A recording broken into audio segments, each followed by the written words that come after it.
Welcome to Over and Out. With me is Ahmed Khwaja in Dubai. I'm Sadi Raza here in Dallas, Texas, and we're reviewing the Pakistan-Canada game that just finished up in New York. So finally, a win for Pakistan. They successfully chased down 107, having put Canada into bat.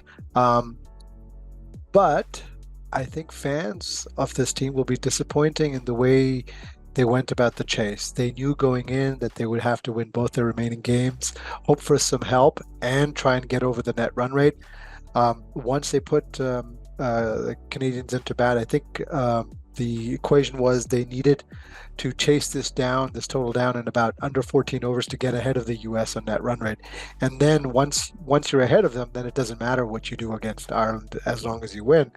Now, unfortunately, they go into the Ireland game having to take that into the equation. Your thoughts on their approach, their batting approach? I think it was disappointing once again. They made the right change with getting Saim Ayub to open the innings alongside Mohammad Rizwan, but he looked completely lost as well, completely out of touch. He was trying to show some intent, but just couldn't time anything. And it just shows the nature of the wickets. We talk a lot about intent, we talk about having the right opening pairing, but the bottom line is that these pitches are difficult when you're chasing in particular. So even a free flowing player like Saim Ayub was really struggling. And Mohammad Rizwan, well, he did make a 50, he did come in unbeaten, but I don't think any Pakistan fan really enjoyed that innings. It was very labored, it was lacking intent, especially in the power play. He only made 16 runs off 20 balls, and it's been the age old issue that we just can't get off to a decent, not even a rapid start, a decent start in the power play. Only two sixes and three fours in the entire innings tells you everything. And both Babar and Rizwan played runnable knocks. Rizwan 53 of 53, Babar 33 of 33. The other thing I was disappointed in it is that after years of planning, this is not a new team. Today's squad had five openers. So Babar, Rizwan, Saim, Fakhar, and Usman, and who else am I missing? Yeah, Osman Uh, is the fifth. Usman is the fifth. So five openers, two all-rounders, one who didn't bowl again. So Imad and Shadab, and that's not the way to build a team. That's not the way your team should look in, let's face it, a key crunch game in the World Cup after 3 years of basically squad building. Well, Sadi bhai, that has been the trend with Pakistan at almost every ICC event that I can recall. We've always been doing running repairs on the move. You saw in 2017 that Fahim Ashraf debuted out of nowhere. Roman Reis played one game out of nowhere. And in 2019 we saw Shaheen Shah Afridi was an afterthought. And Wahab Riaz was not even in the World Cup squad. And then he came in and became one of our key players. And so that has always been the trend with Pakistan. Even Mohammad Harith was in the reserves, if I'm not wrong, Yep, in the 2022 2022. World Cup. He came in for the injured Fakhar Zaman. So it's always been that state when it comes to the 15-man selection for an ICC event with Pakistan. So I'm hardly surprised at all. But when I thought back to myself, okay, we're playing five openers, but what were the options that we left at home? Tayyab Tahir, Salman Ali Agha. I mean, we Saibzada Farhan, who's an opener as well, so he couldn't have slotted in that middle order as well. So it just shows the complete lack of batting options and the lack of batting quality that Pakistan have for the quickest format.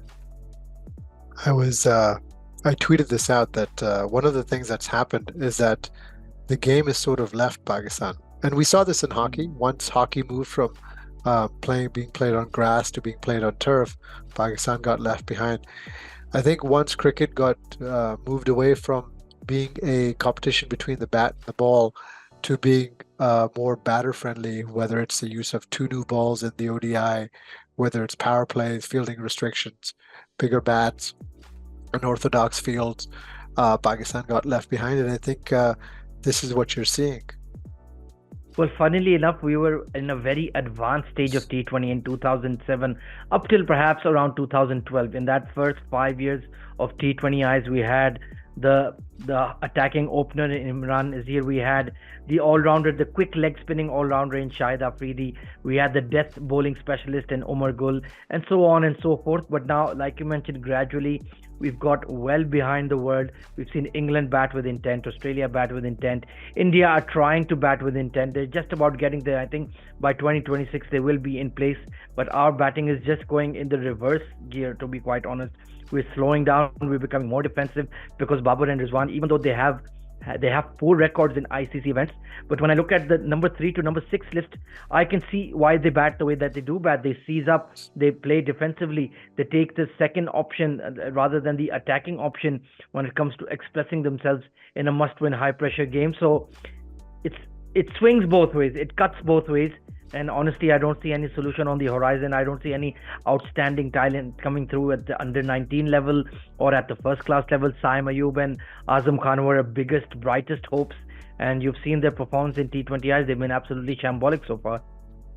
The other thing I was disappointed is this is the second game that these bowlers have bowled on this wicket. So they know that you got to use the surface. And yet in the very first over that Shaheen bowled, I think he had 3 full tosses. It's again a consistent theme whereby we're not playing smart cricket.